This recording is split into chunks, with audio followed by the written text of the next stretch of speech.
आदर्श राजकीय प्राथमिक विद्यालय मुगिया कला से सहायक अध्यापक हूँ। आज मेरा जो TLM है वो इंग्लिश लैंग्वेज से है, भाषा का ही एक पार्ट है ये, लेकिन अकॉर्डिंग टू द कंपटीशन नहीं है, but I have come with the English material. तो हमारे पास 3 लेवल के लिए है। ये क्लास 3 के लिए मैंने पार्ट्स ऑफ स्पीच तैयार करी है। जब बच्चा फर्स्ट सेकंड करके थर्ड में पहुंचेगा तो कम से कम उसे वर्ड्स और जो हमारे अल्फाबेट्स से उनकी पहचान हो जाएगी, फोनेटिक्स में थोड़ी सी उसकी जानकारी बढ़ जाएगी। अब वो इतनी समझ डेवलप कर लेता है कि वो सेंटेंसेस को फॉर्म कर ले, तो सेंटेंस को फ्रेम करने लग जाता है, वाक्य बनाने लगता है।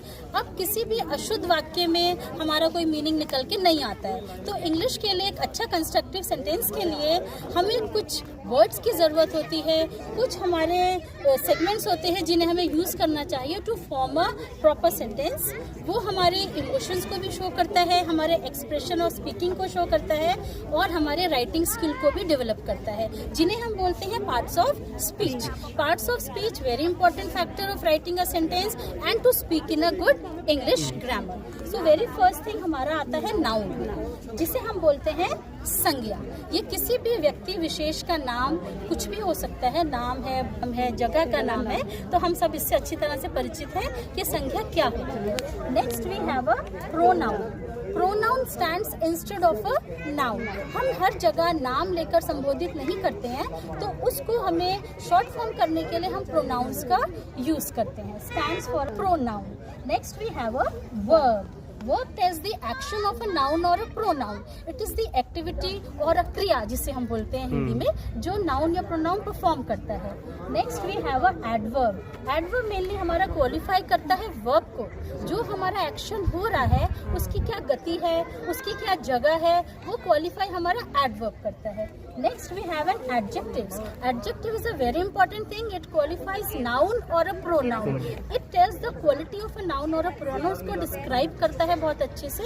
Next we have a preposition. Preposition itself tells the place of a position of a noun or a pronoun, कि वो कहाँ पर है, किस जगह पर है, किस टाइम से रिलेटेड है। तो preposition holds a very important place in a sentence. इसके बगैर हमारा सेंटेंस इनकम्प्लीट लगता है। Next we have a conjunction. Conjunction हमारे 2 शॉर्ट सेंटेंसेस को ज्वाइन करके वन मीनिंगफुल सेंटेंस बनाता है। Next we have an interjection. Interjection tells about the exclamation और emotion of a sentence, whether it has to ends with the exclamation mark or a question form or with a full stop. So this completes the form of a sentence in a one line called as a parts of speech.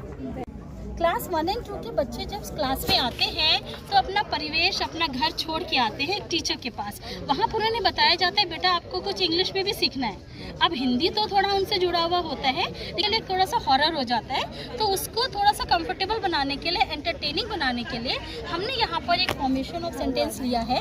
इसी का ही part है वो। How are you today? A teacher will ask the child, कि आप आज कैसा feel कर रहे हो?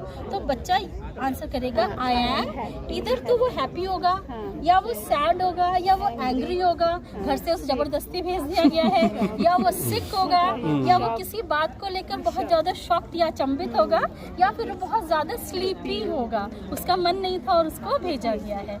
सो दिस इज फॉर क्लास 1.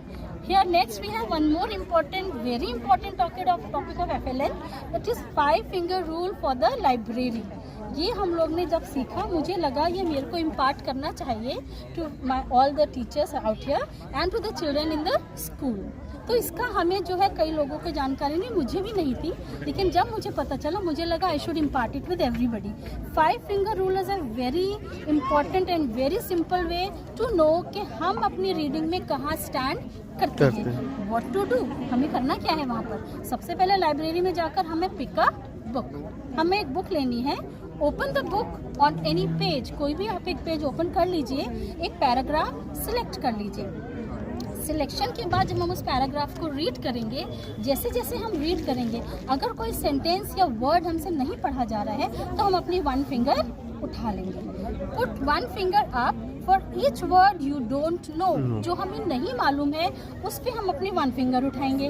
हमें 2 वर्ड्स नहीं मालूम है तो हम 2 उठाएंगे, 3 नहीं मालूम है तो 3 उठाएंगे, 4 नहीं मालूम है तो 4, और 5 नहीं मालूम है तो 5। So this is a 5-finger rule. Suppose we have chose 0 to 1 है हमारा, हमारी एक ही ऐसा वर्ड निकला जो हमें नहीं आता था, बाकी पैराग्राफ हमें बहुत बढ़िया। आ गया। तो it is 0 to 1, that means it is too easy for me. मैं इसको इजीली रीड कर पा रहा हूँ, मुझे नेक्स्ट लेवल पे जाना चाहिए। वो टेक्स्ट उसके लिए इजी है। इजी है उसके लिए। Next we have 1 to 2, that is perfect choice. इधर 1 और 2 वर्ड्स ही निकले हैं, बाकी मुझे आते हैं। तो यानी मेरा सिलेक्शन जो है अकॉर्डिंग टू माई लेवल है।